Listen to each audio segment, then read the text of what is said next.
What would you do if the very place that once humiliated you was now yours to control?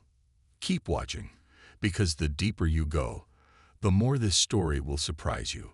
Trust me, the emotional payoff in the final moments is something you won't want to miss.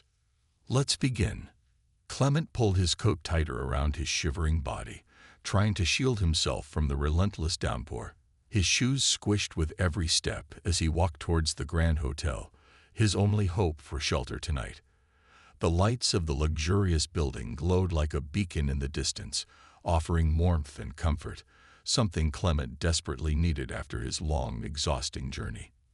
When Clement reached the large golden doors of the hotel, he hesitated for a moment.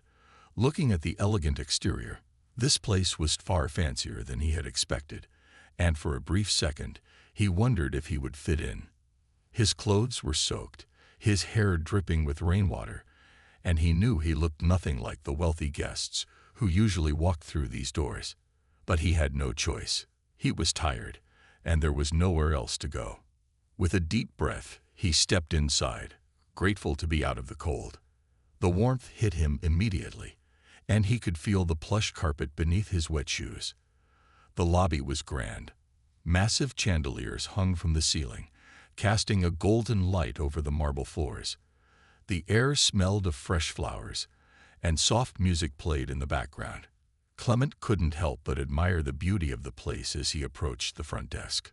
Behind the desk stood a man in a crisp suit, his hair slicked back neatly. His name tag read Mr. Andrews.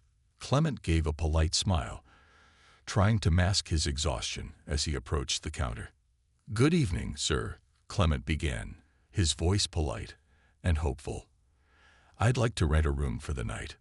Mr. Andrews looked up from the papers he was shuffling through, his eyes narrowing as they landed on Clement. There was a brief moment of silence, the kind that felt too long. Clement shifted uncomfortably under the man's gaze. "We're full," Mr. Andrews said flatly, barely glancing at Clement now. He returned to his paperwork, as though the conversation was already over.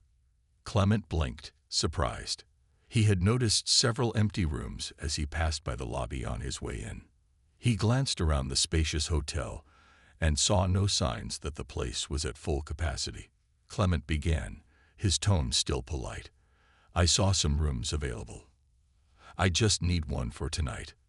Mr. Andrews sighed loudly, making it clear that Clement's presence was an inconvenience. "I said we're full," he repeated, his voice dripping with disdain. He didn't even bother to meet Clement's eyes this time. Clement stood there, stunned for a moment. The feeling of rejection washed over him, heavy and suffocating. He had dealt with this kind of treatment before, people making it clear they didn't want him there, judging him before he could even speak. He had hoped this night would be different, that maybe he could just quietly rent a room, get some rest, and be on his way by morning. But now, that hope was fading fast. "Please, sir," Clement said, trying one last time, his voice softer now. "I've been traveling all day. I just need a place to stay for the night. I can pay." Mr. Andrews looked up again. This time his expression was colder than before, and his lips curled into a sneer. "I don't think this is the kind of place for someone like you." Clement's heart sank. There it was, the unspoken truth behind Mr. Andrews' refusal.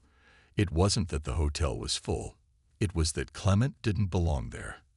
At least not in Mr. Andrews' eyes. To him, Clement wasn't worthy of staying in a place like this. He could feel the heat of embarrassment rising in his cheeks as he stood there, unable to say anything. He wasn't the type to cause trouble. Instead, he just nodded, swallowing the lump in his throat. "Thank you for your time," Clement mumbled, his voice barely audible. Without another word, he turned and walked back toward the door. For a moment, Clement just stood there, staring at the grand building. The anger and hurt bubbled up inside him, and for the first time, he felt truly powerless. He had done nothing wrong. All he wanted was a place to rest, but because of the color of his skin, he had been turned away like he was invisible. He took a deep breath, the cold air filling his lungs. His clothes clung to him, soaked and heavy. But despite the weight pressing down on him, Clement lifted his head high. He wasn't going to let this night break him. As he looked back at the hotel one last time, a quiet resolve formed inside him.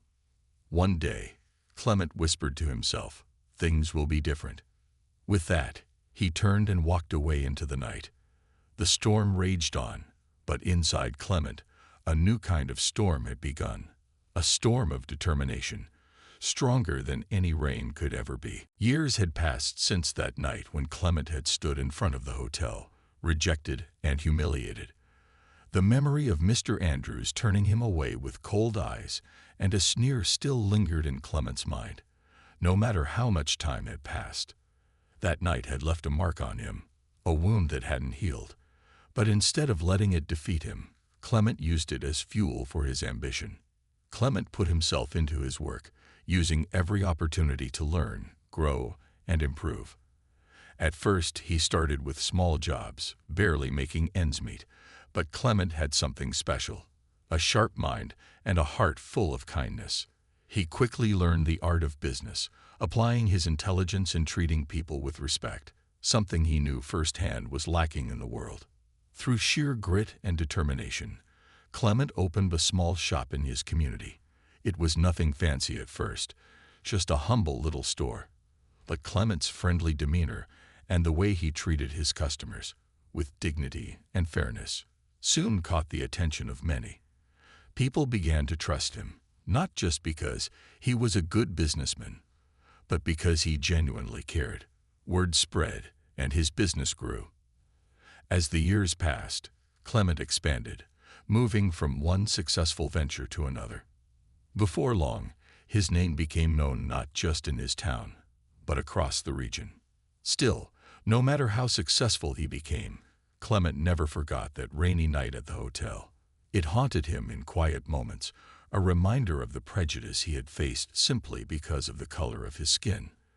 But instead of letting it turn to bitterness, he made a silent vow to himself. He would succeed, not out of revenge, but to prove to himself that he could rise above the hate. One afternoon, as Clement sat in his office overlooking his latest business venture, something unexpected happened. His phone buzzed with a message from an old friend, someone who kept up with local real estate. The message was brief, but enough to grab Clement's full attention. "Remember that fancy hotel from a few years back?" The message began. "It's up for sale. Owners are struggling. Thought you'd want to know." Clement stared at the message, his heart skipping a beat. The same hotel, the very place that had turned him away all those years ago. He sat back in his chair, his mind racing. It had been so long, but the moment he read those words, the memory of Mr. Andrews' dismissive face came rushing back like it had happened just yesterday. The hotel was struggling financially, and the owners were looking for a buyer. Clement felt a strange mixture of emotions, shock, curiosity, and something deeper, something unresolved. He had always thought about that place, but he never expected to cross paths with it again. And now, here was an opportunity, an almost perfect twist of fate. Clement leaned forward, staring out of his office window. The sky was clear and bright, the opposite of that rainy night. He could see the city stretching out in front of him, a city where he had built a name for himself, where he had risen to success against all odds. But something still felt unfinished. For the first time in years, Clement felt the pull of the past tugging at him. The idea began to form in his mind. What if he bought the hotel? Not just as a business opportunity, but as a way to reclaim that part of his life, to walk into that place not as someone rejected, but as someone who belonged. The more he thought about it, the more it made sense. He had the means now. He could afford it easily. He could buy the hotel, fix it up, and make it something better, something different. And maybe, just maybe, he could face the man who had made him feel so small, face Mr. Andrews, and see what kind of person he had become after all these years. As Clement sat in silence, a new plan formed in his mind. This wasn't about revenge, not exactly. It wasn't about humiliating Mr. Andrews either.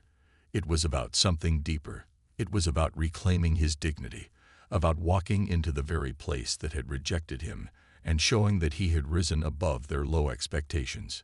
He wanted to own it, not just the hotel, but the experience, the pain, the past. But there was a question that gnawed at Clement as he picked up the phone to call his financial advisor. How would he handle it when he finally faced Mr. Andrews again? Would he confront him? Would he reveal who he was and demand an apology? Or would he take the high road, rise above the man's prejudice, and show him the kind of person Clement had become? The suspense built inside Clement's heart as he thought about all the possibilities. He didn't know what he would do when the moment came, but one thing was clear. He was going to buy that hotel. The paperwork moved quickly, faster than Clement expected. Within a few weeks, he was the official owner of the grand hotel that had once turned him away. The irony wasn't lost on him. He had come full circle. He was no longer the man standing outside in the rain, feeling powerless. He was the one holding the keys to the front door. Now, as Clement stood in front of the hotel, his name on the deed, he felt a strange sense of calm wash over him. But underneath that calm, there was a quiet tension, a suspense that lingered in the air. How would Mr. Andrews react when he saw Clement again, now as the new owner? How would Clement himself handle that encounter? The reader, like Clement, was left wondering. Would this be a story of revenge, or would it be one of redemption? The stage was set, but the ending was far from clear. And that, Clement thought, was what made this moment so powerful. The choice was his to make. The day had finally arrived. Clement stood outside the hotel, now his hotel, dressed in a sleek, tailored suit that fit him perfectly. The grand building stood before him, just as it had all those years ago. But now, the circumstances couldn't be more different. He wasn't the tired, desperate man seeking shelter from the cold anymore. He was in control, successful, confident, and poised. But even as he looked up at the familiar architecture, the memories of that rainy night tugged at the corners of his mind. Taking a deep breath, Clement pushed open the heavy golden doors. The lobby was just as grand as he remembered. Gleaming marble floors, elegant chandeliers casting warm light over the room. It was like stepping back in time, except this time, he was ready. He walked with purpose toward the front desk. The receptionist looked up briefly, but then lowered her head, not recognizing him as anyone important. But Clement wasn't here to make a scene.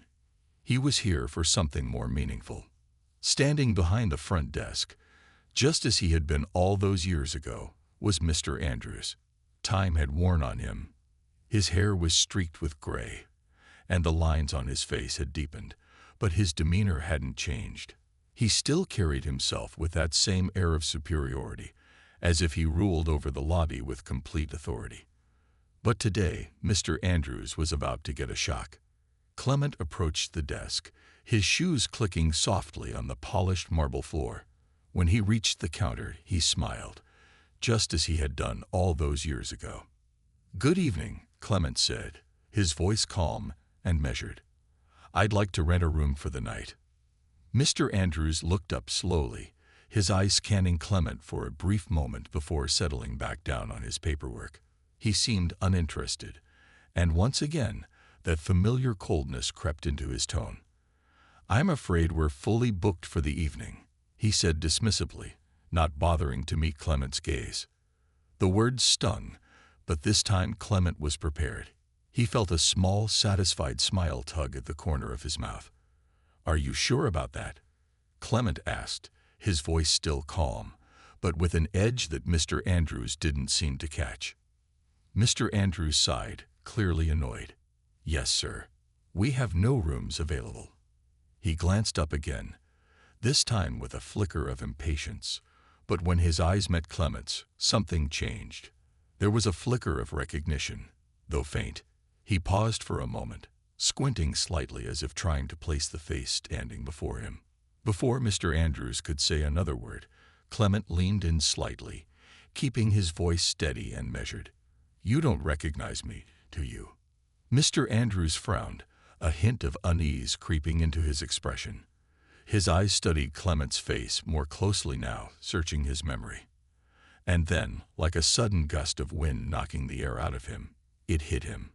His face paled, and his hands, which had been casually resting on the desk, tensed. "It's been a few years, Mr. Andrews," Clement said quietly, his eyes never leaving the older man's face. "But I remember you." Mr. Andrews opened his mouth to speak, but no words came out. He was staring at Clement now, fully recognizing him, the same man he had turned away on that cold, rainy night, the man he had dismissed so easily, without a second thought. But now Clement was standing here in front of him, dressed in a suit more expensive than anything Mr. Andrews could afford, calm and composed. And there was something else. Power. Clement raised an eyebrow, but said nothing. He watched as Mr. Andrews squirmed, his earlier confidence completely shattered. The older man's hands fidgeted nervously with the papers on the desk, his eyes darting around the lobby as if looking for some kind of escape. Clement sat behind his desk, his eyes calmly observing the man before him. He had requested a private meeting with Mr. Andrews the moment he'd walked away from the front desk earlier. There had been no shouting, no dramatic display of anger, just a quiet command to meet him in the office. But the calmness of it only made Mr. Andrews more anxious. The minutes dragged on, with neither man speaking. Mr. Andrews shifted in his chair, the tension becoming unbearable. Finally, Clement broke the silence. "Do you remember that night?" he asked. Mr. Andrews swallowed hard, his eyes darting around the room as if searching for a way out. I do," he stammered, his voice barely audible. Clement nodded, leaning back in his chair. "I thought you might," he said softly, though his words held a weight that made Mr. Andrews visibly flinch. "Tell me, why did you turn me away?" Mr. Andrews's face flushed as he opened his mouth to answer, but no words came. He was scrambling for an excuse, for anything that might justify his actions from that night. But as the silence stretched, it became clear that no simple explanation could excuse what he had done. Mr. Andrews' hands trembled slightly as he rubbed them together. He looked down at the floor, unable to meet Clement's eyes. "It was just the way things were," he mumbled, ashamed. "I didn't think someone like you belonged in a place like this." "Someone like me?" Clement's voice was quiet, but the intensity of the moment hung in the air. The words stung, even though Clement had known the truth all along. Mr. Andrews wasn't the first person to look at him and decide that he didn't belong, but this confrontation, after so many years, had made the wound fresh again. Mr. Andrews raised his eyes for a moment, guilt etched across his face. "I didn't mean it," he started, but Clement cut him off. "You didn't mean it." Clement leaned forward, his eyes locking onto Mr. Andrews. "You told me there were no rooms, even when I could see they were empty. You sent me out into the rain, knowing full well that I had nowhere else to go. And now you're telling me you didn't mean it." The older man's shoulders sagged, and his voice trembled. "I'm sorry. I was wrong. I was just following what I thought were the hotel's unspoken rules." Clement didn't let him off the hook so easily. His jaw clenched, and his voice grew firmer. "Do you know what that night did to me, Mr. Andrews? The humiliation I felt, the way you made me feel so small, so unworthy of being here." Mr. Andrews didn't respond, but his eyes were filled with guilt and shame. He knew what Clement was saying was true.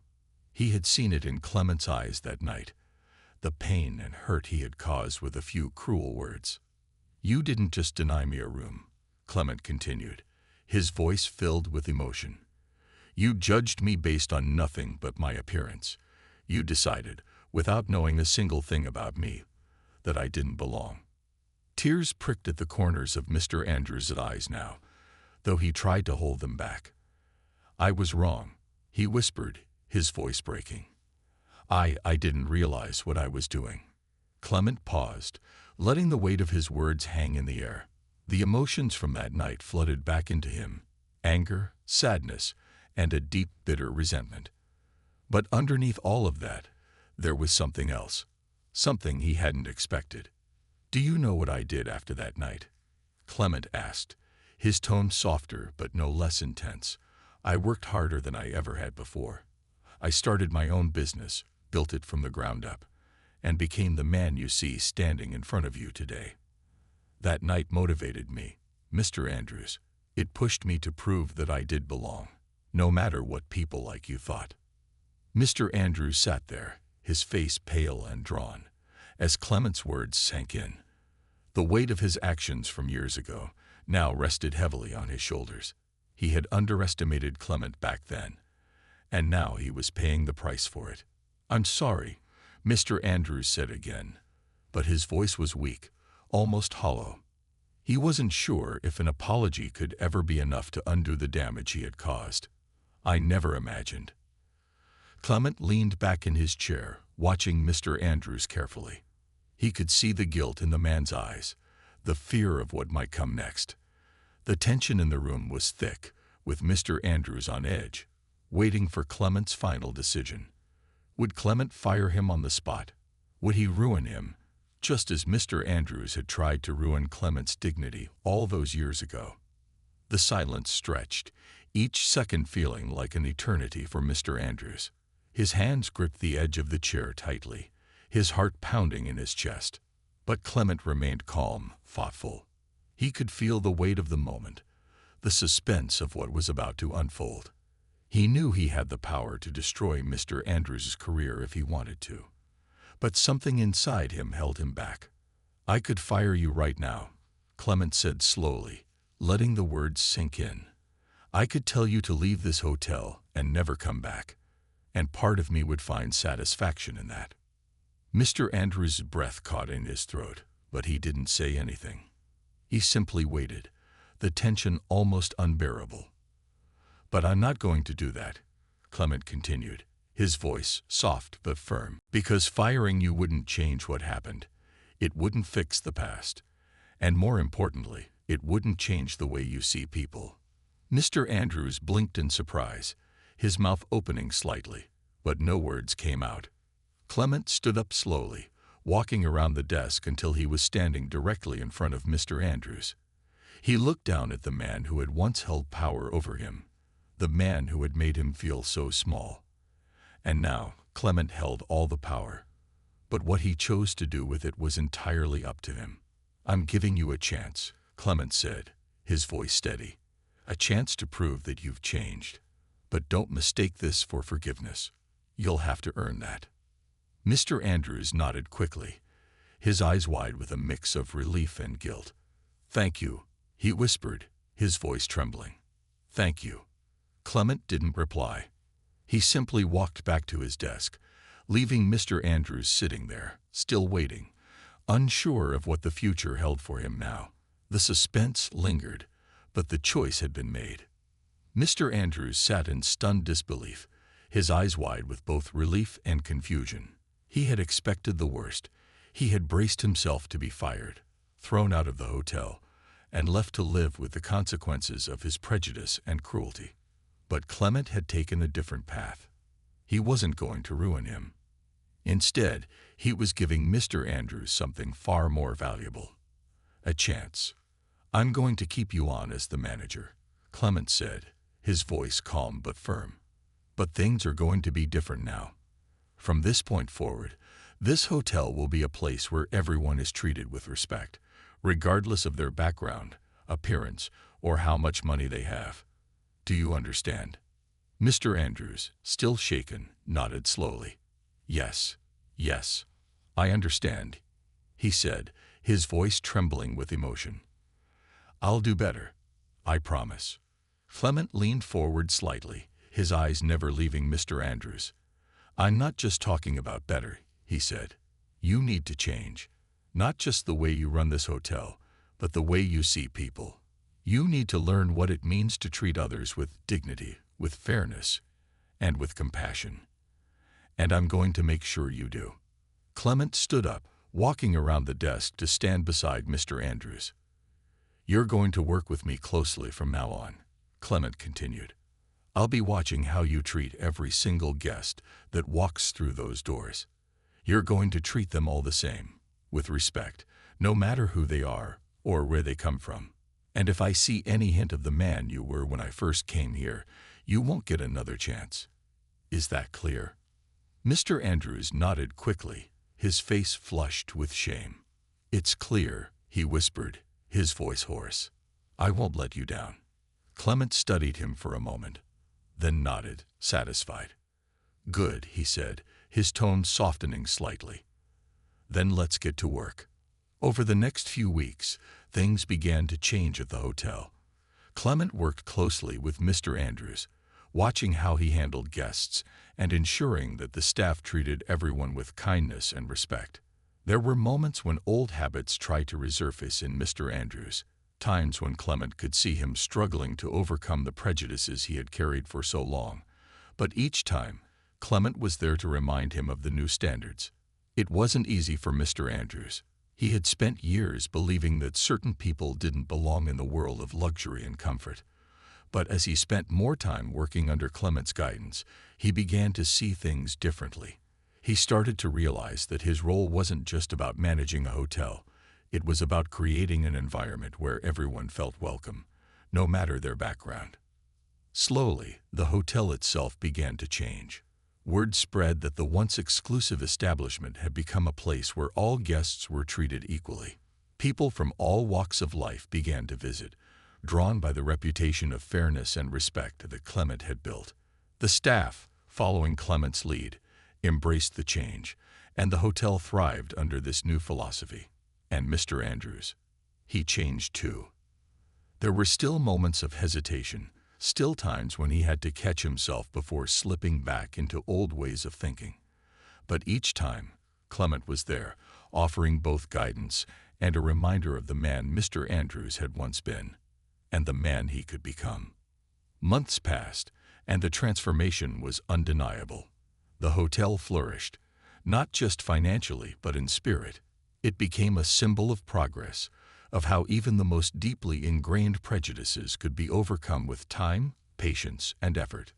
One day, as Clement walked through the lobby, watching guests of all backgrounds enjoying the space he had once been denied, he felt a deep sense of satisfaction. He no longer felt small or powerless within these walls. He was the proud owner of a place that represented growth, not just for him, but for everyone involved. He spotted Mr. Andrews standing near the front desk, overseeing the check-in of a young family with modest means. Clement watched as Mr. Andrews greeted them warmly, treating them with the same respect he now showed to every guest. There was no trace of the cold, dismissive man Clement had once met. As Clement approached, Mr. Andrews noticed him and gave a small, humble nod. There was a silent understanding between them, one that didn't need words. Mr. Andrews had learned his lesson, and Clement could see that the change was genuine. "You've done well," Clement said quietly as he passed by.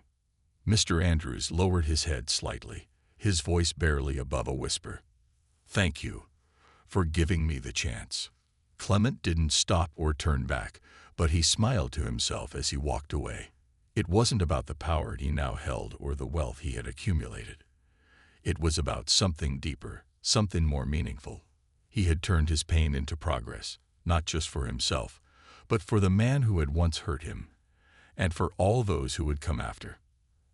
And as Mr. Andrews stood there, watching Clement leave, he realized that the biggest lesson he had learned wasn't about business. It wasn't about profit or status. It was about humanity, about second chances, and the power of change. For both men, the journey had been difficult, but in the end, they had arrived at a place of understanding, growth, and hope for a better future. Clement's journey is a powerful reminder that no matter how deep the pain, there is always an opportunity for growth and change. He turned his darkest moment into a stepping stone for success, and in the end, it wasn't about revenge. It was about rising above and making the world a better place. His story shows us that even those who wrong us can learn and grow if given a second chance. If you found Clement's story inspiring, Make sure to subscribe to our channel for more stories that remind us of the power of resilience and compassion. And don't forget to leave a comment and tell us where you're watching from. We'd love to hear from you.